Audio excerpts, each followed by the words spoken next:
존경하는 시청자 여러분 안녕하십니까. 크립토 토마토 오늘도 인사를 드립니다. 자, 첫 번째로 전달을 해드릴 소식은 내일 빵형에게 물어봐 원래 시간이 예정되어 있었는데 4시간 미뤄졌습니다. 그래서 한국 시간으로는 19일 오전 7시 30분에 이 빵형에게 물어봐 혹은 이 빵형과의 오붓한 데이트 시간이 준비가 될 것 같고요. 이것을 라이브로 진행을 하는 이제 그런 유튜버들이 있을 것입니다. 알렉스 카비라든지 그런 사람들이 있기 때문에 관심 있으신 분들은 이제 좀 아침 일찍이긴 한데 그때 이제 찾아가서 보시면 될 것 같아요. 저는 그때 이제 되는 대로 정보를 바로바로 받아서 여러분들께 전달을 해드리도록 하겠습니다. 사람들이 가장 많이 관심을 갖게 될 것은 아무래도 이제 곧 있으면은 12월 말인데 이제 엑스레핏을 본격적으로 사용하게 되는 메이저 은행은 어디가 될 것인가. 아마 저도 내일 발표가 날 것이라고 이렇게 생각을 하고 있고요. 지금 시장을 보시면은 굉장히 오늘 많이 상승이 일어나고 있죠. 비트코인이 9% 올라간 상태, 그리고 리플 XRP는 전날 대비 16.18%가 올라간 상황입니다. 그 외에 이오스 같은 경우도 지금 굉장히 많이 상승을 하고 있는데 이제 여기서 저희가 중요하게 봐야 될 점이 한 가지가 있죠. 바로 비트코인이 하락하고 있을 때 다른 코인들에 비해서 XRP는 이제 많이 안 떨어졌습니다. 방어력이 굉장히 좋다라고 사람들이 이렇게 이야기를 했었죠. 그런데 오늘 이제 비트코인이 좀 올라가고 다른 코인들이 올라가기 시작하니까 이제 가장 먼저 앞서서 많은 퍼센트를 보여주면서 올라가고 있습니다. 이는 바로 리플 XRP 같은 경우는 전부터 올라가고 싶었는데 비트코인 때문에 못 올라가고 있다가 이제 막 올라가는 거, 떨어질 때는 덜 떨어지고 올라갈 때는 더 많이 올라가는 그런 아주 좋은 현상을 보여주고 있습니다. 아마 이 빵형에게 물어봐 혹은 곧 있으면 발표할 메이저 은행 때문에 그런 기대감 때문에 올라간다라고 볼 수도 있겠는데요. 저희가 주목해서 봐야 할 차트 중에 한 가지는 바로 비트코인과 XRP의 상관 관계입니다. 이렇게 보시면은 XRP가 계속해서 비트코인 상대로 많이 상승을 하고 있는 해온 그런 모습을 보실 수가 있습니다. 이것이 빨리 진행이 되어야 이제 저희들이 궁극적으로 이제 바라는 탈비트가 이루어질 수 있을 것이기 때문이죠. 그래서 혹자는 많은 시간이 걸릴 거라고 하는데 꼭 그렇지만도 않습니다. 여기 보시면은 코인필드, 바로 리플 XRP가 기축으로 되어 있는 그 거래소인데 이번에 이제 12월 21일까지 40개의 새로운 나라에서 거래를 할 수 있게 된다고 합니다. 그래서 총 전 세계 101개의 나라에서 이 코인필드를 사용할 수 있게 되는 곳이죠. 바로 이곳의 기축은 리플 XRP이기 때문에 계속해서 탈비트를 향한 움직임은 멈추지 않습니다. 그리고 우리가 생각하는 것보다 더 빠르게 그 시간이 다가올 수 있으리라고 한번 기대를 해봅니다. 암호화폐 시장은 이렇게 회복을 하고 있는데 주식시장은 아직까지도 굉장히 많이 힘들어하는 하락세를 면치 못하고 있다고 합니다. 이렇게 해서 주식시장이 앞으로도 전망이 좋지 않아요. 그래서 주식에 있던 돈이 암호화폐로 몰릴 수 있게 되기를 한번 바라봅니다. 이것은 제가 나중에도 이 암호화폐 시간에도 공개를 할 그런 표인데 지난번에 제가 보여드렸던 것과 같은 맥락입니다. 그 연도별로 얼마 정도 하락이 있었고 상승이 왔었는지 그것을 기록한 표인데요. 하락률을 보면은 이제 굉장히 크죠. 93% 하락, 71% 하락, 85% 하락. 근데 상승률이 그것의 몇 배가 되기 때문에 오늘날까지 비트코인이 살아남았다는 것을 우리는 알 수 있습니다. 49,900%가 상승을 했는가 하면은 또 11,400% 이런 식으로 굉장히 많은 상승이 왔었습니다. 그것은 제 트위터에 공유가 되어 있기 때문에 관심 있으신 분들은 보시면 될 것 같고요. 암호화폐 시간에 좀 더 자세히 들여다보도록 하겠습니다. 자, 그리고 저희가 얼마 전에 이렇게 호재로서 전달해드렸던 AK뱅크 그 돈을 보내는 데 사용되는 그런 화면입니다. 여기 보시면은 영국 파운드가 나와 있죠. 눌러보면은 옵션 중에 하나가 바로 리플입니다. 리플사의 기술을 사용해서 돈을 보낸다. 여기에는 스위프트도 있고 굉장히 많은 그 옵션이 있는 것을 볼 수가 있는데 이제 리플이 추가가 되었다는 거. 그래서 이제 경쟁을 시작하게 될 것 같습니다. 아직까지도 이렇게 XRP를 사용하지 않는 것 때문에 답답해 하시는 분들이 많이 계시는데 조금만 더 시간을 주십시오. 시간을 두고 보시면은 리플사가 어떻게 움직일지 그들이 말한 대로 계획대로 움직일 것을 이제 여러분들이 보실 수가 있을 것입니다. 자, 그리고 오늘 제가 한 가지 기사를 함께 읽어보려고 합니다. 제목은 리플 마피아라고 되어 있는 그런 제목입니다. 그래서 이게 좀 과장된 제목이에요. The 리플 마피아는 이제 리플사가 어떻게 저 위에 있는 조직들과 관계가 있는지, 그리고 리플사의 임원들이 어떤 사람들인지 잠깐 알아보는 그러한 기사인데, 미리 말씀드리지만 한 달 전 기사입니다. 2018년 11월 19일 날 나온 기사인데 기사에 굉장히 좋은 내용들이 많이 있어가지고 지금 현재 여러 유튜버들이 공유를 하고 있는 그런 모습을 보여주고 있습니다. 물론 저도 그 중에 한 명이겠고요.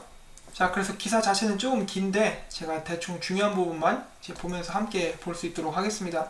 암호화폐가 언제 시작되었는가? 1999년에 노벨상 수상자이자 경제학자인 밀턴 프리드맨은 전자화폐에 대해 언급을 한 적이 있습니다. 그 전에 1993년 그때는 사이퍼펑크라고 하는 그러한 그 사람들이 나타났는데, 이들은 이제 수신자만이 알 수 있는 암호로 정보를 보내는 사람들을 사이퍼펑크라고 이렇게 부르고 있습니다. 아무튼 이 사람들은 익명으로 탈중앙화가 가능한 그런 금융 업무를 처리할 수 있게 해달라고 요구를 해왔습니다. 그리고 시간은 더욱더 거슬러 올라가서 1982년도에 데이비드 트람이라는 사람은 익명의 전자화폐에 대해서 이제 논문을 이제 쓴 바가 있습니다. 이렇게 해서 암호화폐는 우리가 생각했던 것보다 훨씬 더 오랜 역사를 가지고 있습니다. 아니, 역사라기보다는 이제 그것의 기원이랄지 그것에 대한 아이디어가 굉장히 오래 전부터 존재해 왔음을 알 수 있습니다. 이 기사에서는 지금 최근에 암호화폐에 관련된 이제 잘 나가는 회사들이 많이 있는데, 그 중에 리플사를 꼽았고, 리플사는 그중 세계의 정치권과의 연결, 그리고 세상에서 많은 힘을 행사할 수 있는 사람들과의 관계들을 쌓으면서 성공으로 향하는 길을 닦고 있다. 그리고 또한 리플사가 비트코인보다 더 오래되었다는 것에 대해서 이제 이야기를 하면서 서두를 띄우고 있습니다. 자, 그래서 계속해서 보시면은 리플과 관계되어 있는 힘 있는 인물에 대해서 이렇게 이야기를 하고 있습니다. 그들은 빌 클린턴, 그리고 현재 대통령인 도널드 트럼프, 그리고 필렌티어 테크놀로지와 클래리엄 캐피털 매니지먼트의 회장인 피터 틸과 이제 관계가 있습니다. 또한 이어서 관계가 되어 있는 힘 있는 그런 강한 기관을 따져본다면은 당연히 첫 번째로 IMF를 뽑을 수가 있겠고요. 또한 연방준비제도, 그리고 리플사에 투자한 구글, 그리고 테메노스 등을 들어볼 수가 있겠습니다. 지금 현재 리플사는 전 세계 300여 명의 직원을 가지고 있고, 그들의 사무실은 미국, 영국, 호주, 싱가포르, 인도, 룩셈버그, 그리고 일본, 두바이 등의 이렇게 그 사무실이 차려져 있는 상태이고요. 그리고 현재 100개 이상의 기업을 고객으로 두고 있습니다. 그리고 창립자인 그 크리스 랄슨이 좀 재밌는 이야기를 한 적이 있습니다. 그는 이렇게 얘기했는데, XRP를 통해서 자산의 중앙화 문제를 해결을 한다면은 XRP가 바로 다가올 금융 위기를 해결하는데 큰 도움이 될 수 있을 것이다 라고 이렇게 이야기를 했습니다. 자, 계속해서 보면은 리플사는 2004년도에 라이언 퓨걸이라는 사람이 개발을 시작을 했고요. 그 다음에 2012년도에는 이름이 오픈코인 잉크로 바뀌게 됩니다. 그리고 그렇게 주도한 사람이 여러분들 잘 알고 계시는 스텔라의 창립자인 제드 맥케일럽, 그리고 알서 브리더, 그리고 데이비드 슈워츠 하고 이제 크리스 랄슨, 이렇게 됐다라고 하네요. 그리고 약 1년 후에 실리콘밸리로부터 이제 많은 투자를 받게 됩니다. 그 중에는 이제 구글도 있었고요. 그리고 피터 틸, 앞에서 말씀드렸었던 페이팔의 공동 창립자이고, 그리고 또 안데르센 호로위츠, 스카이프를 마이크로소프트사에 85억 달러를 주고 이제 판 그 사람도 있었습니다. 그래서 꽤 굉장히 쟁쟁한 사람들이 지금 리플사에 많이 투자를 했었죠. 그때가 바로 2013년도라고 볼 수가 있겠습니다. 그 후에 제드 맥케일럽이 떠나죠. 제드 맥케일럽은 이제 오픈코인, 이동키, 마운트곡스 창립자이고요. 나중에 여러분도 아시다시피 스텔라를 만들게 되죠. 그 후에는 이 제드 맥케일럽이 떠난 후에는 2016년도에 리플사에 근무를 해왔었던 저스틴 선이 리플사를 떠나서 이제 트론을 창립하게 됩니다. 자, 그 다음에 리플사의 보드 멤버 이사회에 대해서 잠깐 알아보도록 하겠습니다. 이제 여기 보시면은 리플사에 가서 보드 멤버 목록을 치면은 이렇게 나오게 되는데요. 여기는 한 사람 한 사람이 이제 굉장한 사람들이 많이 있습니다. 예를 들어 이 조 크루즈 같은 경우는 이 기사에는 언급되어 있지 않지만은 여기 보시면 2005년부터 2007년까지 몰건 스탠리의 코-프레지던트로 근무를 했다고 나와 있죠. 자, 한마디로 정말 무시무시한 사람들, 무시무시한 경력을 가진 사람들이 이 사회진에 포진을 하고 있습니다. 그래서 첫 번째로 크리스 랄슨 같은 경우는 오픈코인 공동 창립자이고, IMF, HSBC 은행에서 핀테크 하이레벨 어드바이저 그룹의 멤버로 이렇게 있는 사람이고요. 수잔 에이스는 이제 또 다른 이제 굉장한 사람이죠. 이 사람은 마이크로소프트 및 리플사의 그 이사회 멤버이자 수석 경제 컨설턴트이고요. 지금 같은 경우는 리플사와 빌 앤 멜린다 게이트 파운데이션 간의 파트너십을 책임을 지고 있습니다. 이 파트너십에서 그 진행하고 있는 그 프로젝트가 있죠. 모잘룩 기억을 하실 거예요. 은행이 없는 아프리카 같은 곳에 이제 금융 서비스를 제공을 하기 위한 그런 프로젝트입니다. 그 다음에 이 켄 컬슨이라는 사람이 있는데 이 사람은 이제 트럼프 그 가족들과 밀접한 관계를 가지고 있다고 합니다. 그래서 공화당 광고 캠페인을 진행을 했었던 사람이고요. 이제 안 좋은 소식이 있었다면은 이제 행정부에 그 합류를 한 후에 이제 성희롱 혐의가 걸려가지고 이제 중단을 했다는 그런 소식이 있습니다. 그럼에도 불구하고 이제 트럼프와 직접적인 관계를 가지고 있는 그런 인물이라고 볼 수가 있겠습니다.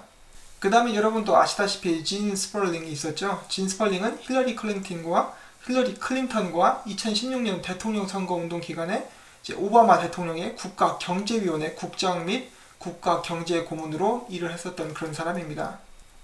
역시 리플 그 이사회 멤버 중에 한 명입니다. 그리고 데이빗 슈월츠, 여러분도 아시다시피 CTO죠. 데이빗 슈월츠 같은 경우도 전에 이사회 멤버였습니다. 그런데 그 자리를 켄 컬슨에게 내줬습니다. 데이빗 슈월츠 같은 경우는 전에 CNN과 NSA에서 근무를 했었는데 NSA는 미국 국가안보국이죠. 여기서 근무를 했을 정도로 큰 능력이 있는 사람입니다. 자, 아무튼 이러한 사람들이 리플사의 보드 멤버로 이렇게 자리를 매김을 하고 있습니다.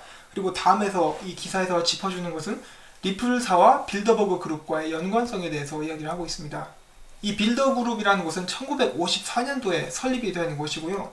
이곳 같은 경우는 이제 큰 회사나 이제 좀 유명한 개인들이 참여를 해서 아이디어를 공유를 합니다.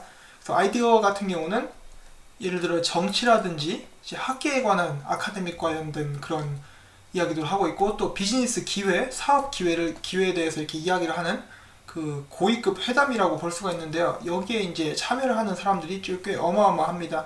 IBM, 제록스, 노키아, 다임러, 구글, 아마존 이런 데서 간부들, 시니어 디시전 메이커들이 와서 이렇게 매년마다 이렇게 모임을 갖는 그런 꽤 중요한 회의라고 볼 수가 있겠습니다. 근데 여기서 한 가지 흥미로운 이렇게 사실이 발견이 됐는데, 이 수즌 에이시, 바로 지금 제가 앞서서 그 언급을 해드린 리플사의 보드 멤버죠. 이 사람 같은 경우는, 이분 같은 경우는 2013년도에 빌더버그 이제 그룹 회의에 참석을 합니다. 그 이후에 이제 굉장히 짧은 시간 내에 바로 리플사에 합류를 하게 됩니다. 여기서 회의에서 무슨 이야기를 들었는지 모르겠지만은 참석을 한 후에 바로 기사에서는 직후라고 나와 있는데 직후에 리플사에 바로 합류를 했고요. 이 아나보티는 이제 방코 산탄데르 뱅크 아시죠? 산탄데르 뱅크의 의장이라는 그런 직함을 가지고 2015년에 회의에 초청이 되었었습니다. 그리고 이 회의에 참석한 후 4개월 후에 이 은행이 리플사에 투자를 시작하게 됩니다. 그리고 앞서서 말씀드렸었던 리플사의 초기 투자자였던 그 피터 셀과 그의 동료들은 거의 빌더버그 그룹 회의에 참석을 하는 그런 멤버들이고요. 이제 스웰 2018에서 기조연설을 맡았었던 미국의 전 대통령 빌 클린턴은 이제 이 그룹의 멤버 중에 한 명이라고 합니다. 그래서 우리는 이렇게 생각했죠. 빌 클린턴을 어떻게 섭외를 했지? 그냥 돈 주고 데려온 거야. 많은 사람들이 이렇게 이야기를 했는데 그것보다는 좀 더 깊은 연관 관계가 있었다는 것이죠. 리플사와 빌더그룹 이 멤버들이 이제 꽤 긴밀한 관계를 유지하고 있지 않나 하는 그런 생각도 들게 하는데, 빌 클린턴은 사실 이 빌더그룹 멤버였기 때문에 조금 더 관계가 있었고, 벤 버냉키 같은 경우도 전 연방준비들 이사회 의장이었죠. 그리고 정기적으로 이 모임에 참석하고 있는 사람 중에 한 명이라고 합니다.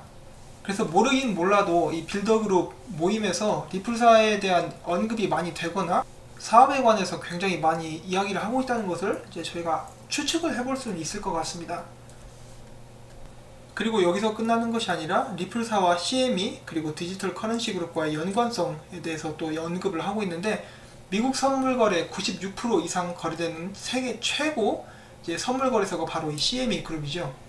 이 어마어마한 CME 그룹의 자회사로서는 시카고 상품거래소 CBOT, 그리고 시카고 상업거래소 CME, 뉴욕 상업거래소 NYMEX, 그리고 뉴욕 상품거래소 COMEX를 이렇게 자회사로 두고 있는 굉장한 그런 회사입니다. 그리고 그 유명한 CME 그룹이 바로 이제 암호화폐 선물 시장을 제공을 하게 되고, 이 그룹은 리플사에 투자를 하게 됩니다. 특히나 이제 이 미겔 비아스라는 사람은 CM그룹의 간부였다가 무엇이 동기인지는 모르겠으나 이제 리플사로 옮겼습니다. 리플사로 조인한 그런 경우인데, 보시면 이렇게 기사도 나와있죠. 2016년도에 CM그룹의 간부였던 미겔 비아스가 리플사에 합류하게 되었다. 이런 기사도 나올 정도로 이렇게 이제 리플사로 옮겼습니다. 그것뿐만 아니라 CME의 의장직을 맡고 있는 리오 말라미드라는 사람은 우리는 언젠가 비트코인을 길들일 것이다. 한마디로 이제 리플 XRP가 비트코인을 한번 잡을 것이다. 이렇게 이런 식으로 발언을 한 적도 있다고 합니다. 자, 그것뿐만 아니라 리플사의 투자자로서는 제가 지난번에 말씀을 드린 적이 있었죠. 디지털 커런시 그룹, 바로 베리 실버트와 글렌 허칭스가 이끄는 어마어마한 암호화폐 관련 투자 기업입니다. 이들은 코인베이스 뿐만 아니라 그 디지털 커런시 그룹 홈페이지를 가셔서 포트폴리오를 보시면은 이 사람들의 손이 안 뻗친 곳이 없습니다. 베리 실버트가 진짜 암호화폐 관련 사업이라는 사업은 다 손이 들어가 있어요. 그래서 이 거대한 기업에서 또 리플사에 투자를 했다라는 거. 그리고 올해 발표가 났었죠. 비아 아메리카스에서 리플사와 파트너십이 나왔었는데 그때 또 큰 호재로서 사람들이 많이 들었었습니다. 자, 그리고 여기서 비아 아메리카스의 공동 창립자인 폴 드위어가 이제 그 머니 서비스 비즈니스 협회의 회원입니다. 이사회의 멤버이고요. 이 머니 서비스 비즈니스 협회는 바로 SEC와 밀접하게 연관을 갖고 직접적으로 일을 함께하는 관계라고 합니다. 그래서 이런 이해관계가 얽히고 설키고 또 한 번 엉킨 그런 관계까지 이렇게 굉장히 복잡하게 연결이 되기 때문에 SEC로서는 이제 굉장히 조심히 이제 처신을 해야겠죠. 이 사람들의 압력이라든지 힘이 절대로 무시할 바가 아니기 때문에 SEC에서도 눈치를 안 볼 수가 없겠죠. 그리고 이제 여기 기사에선 이렇게 나와 있습니다. 만약에 한 해라도 SEC가 리플을 증권으로 발표를 해버린다면은 리플을 사고 팔 때마다 세금에 문제가 생겨가지고 XRP 가치를 떨어뜨릴 수 있는 그러한 아주 큰 악재가 될 수 있다. 하지만 SEC가 증권이 아니라고, XRP가 증권이 아니라고 발표를 할 경우에 엄청난 곳들에서 공식적으로 자금이 밀려 들어올 것이고 그 중에 하나는 코인베이스가 될 것이다 라고 이렇게 기사에 나와 있습니다. 이 부분에 관한 제 의견은 아직도 똑같습니다. 리플 XRP에 관한 그 증권인 아니냐 결과는 이미 나와 있습니다. 이미 나와 있는데 단지 발표를 미루고 있을 뿐이라고 저는 이렇게 생각을 하고 있습니다. 만약에 만에 하나라도 이제 SEC가 리플 XRP를 증권으로 발표를 해버리면은 이거는 거의 뭐 이제 미국에 대놓고 할복 수준입니다. 할복 수준으로 피해가 상당할 거기 때문에 저는 개인적으로 그런 일은 절대로 일어나지 않을 것이라고 생각을 하는데, 다만 이런 경우는 있을 수 있겠죠. 뭔가 플랜 B를 만들어 놓고 이제 증권으로 발표를 해버린다든지, 그래서 어떤 모종의 목적을 위해서 그렇게 할 수는 있을 것 같은데 이제 전적으로 리플사를 죽이는 행위는 하지 않을 것이라고 생각을 해봅니다. 자, 이렇게 해서 제가 오늘 공식적으로 준비한 소식들을 모두 전달을 해드렸습니다. 그 다음은 우리의 곰탱이가 새로운 퀴즈를 남겨서 그것을 잠깐 알아보려고 하는데, 말씀드렸다시피 이것은 찌라시이기 때문에 재미로만 이제 영화를 보듯이 코미디 쇼를 보듯이 이렇게 봐주시면 될 것 같습니다. 그리고 찌라시를 싫어하시는 분들은 지금 나가주시면 될 것 같아요. 그래서 새로운 업데이트가 되었습니다.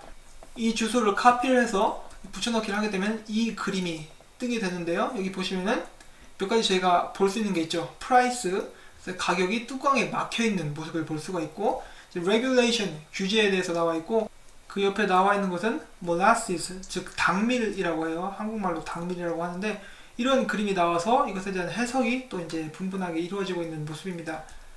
자, 그래서 이 퀴즈 전문가, 곰탱이 퀴즈 전문가 샘 IMC의 의견을 들어보면 이렇습니다. 규제가 이 당밀처럼 느려서 가격이 솟아오르지를 못하고 있다. 한마디로 느린 규제 때문에 지금 가격이 억제되어 있는 그런 상황이다 라고 이렇게 이야기를 하고 있고, 여기서 다른 사람들의 의견을 들어보면은 샘과는 좀 다른 의견을 가지고 있는데, 이제 프라이스가 가격이 막혀 있는 것은 사실이나 규제 같은 경우는 여기 녹색 선을 봤을 때 곧 있으면 승인이 될 것이다. 한마디로 그린라이트라고 하죠. 그린라이트 덕분에 곧 승인이 될 것이다. 이렇게 이야기를 하고 있습니다. 그리고 또한 이 병의 규격을 보면은 이 12OZ라고 되어 있는데 ounces죠. 이제 단위 중에 하나인데 12 ounces는 바로 December 이제 12월에 규제에 관한 발표가 나올 것이라서 이제 이 레이블을 이렇게 사용한 것이다 라고 이렇게 이야기를 하고 있습니다. 그래서 그림을 보시면은 이 레이블 자체는 따로 갖다 붙인 거예요. 그래서 병 따로 이제 그림 따로라고 볼 수가 있겠죠. 그래서 이런 결과가 나왔고, 이제 앞으로도 어떤 업데이트가 있을지 굉장히 기대가 되는 바입니다. 물론 찌라시이기 때문에 이제 재미로만 보고 있어요. 저도 즐겁게 보고 있는데, 여기 보시면 아직까지도 2012월 말까지 589불 갈 것이다 라는 희망을 가지고 있는 사람들이 있는데, 이제 본인들도 알 거예요. 아마 불가능하다라는 것을 알고 있을 것이고, 근데 불가능이라는 단어는 이제 취소하도록 하겠습니다. 언제 어떤 일이 일어나도 이상하지 않은 세상이기 때문에 취소를 하겠고, 아무튼 이렇게 해서 그 곰탱이가 새로 남긴 퀴즈를 한번 알아봤습니다. 제가 만든 영상이 여러분들께 도움이 되셨다면 구독과 좋아요 그리고 광고를 딱 한 편만이라도 처음부터 끝까지 시청을 꼭 부탁을 드리도록 하겠습니다. 제가 채널을 유지하고 계속 열심히 일하는데 큰 힘이 됩니다. 시청해주신 여러분들께 진심으로 감사드리고 내일 꼭 좋은 소식 있기를 바라면서 저는 영상을 마치도록 하겠습니다. 안녕히 계십시오.